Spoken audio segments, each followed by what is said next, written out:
The COVID-19 lockdown brought with it many hidden consequences. Child Advocates of Fort Bend tells us of one. Well, it's really interesting because this pandemic has really brought to the forefront the situation that is pretty tragic, and that is that child abuse is escalating during times of stress and crisis and trauma.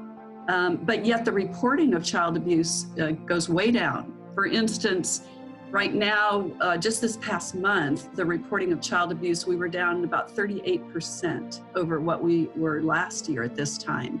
And the number of children we actually brought into our center for their initial interview was down 61%.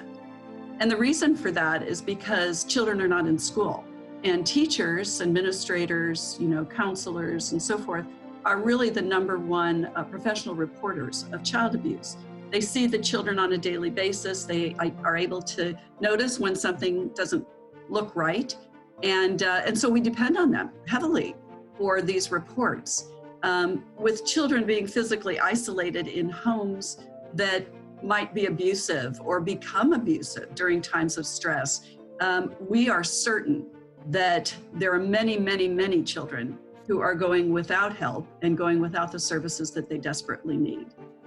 The other thing that is happening, even though the number of reports of child abuse, even though those are going down, the severity of abuse, the cases that we are seeing now have increased in severity. And that makes sense if you think about it, because if a child is seen by a teacher on a regular basis, that teacher might be able to identify an early stage of abuse or neglect and be able to intervene immediately.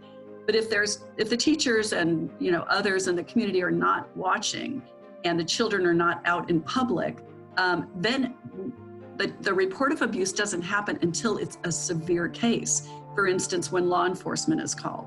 So we have had cases over the past 2 weeks of domestic violence. We've had 2 homicide cases in which we had a parent, allegedly kill the other parent, and of course the children were present. And so we've had cases where,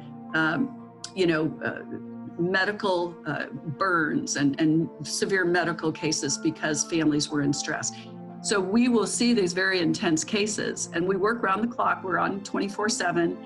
We were here at midnight, working till 6 a.m. the other night. So it's kind of a catch-22 in that we know the incidence is going up. We're seeing the severity of cases go up, and yet the reports are down. For Stafford CSI, this is Randall Williams.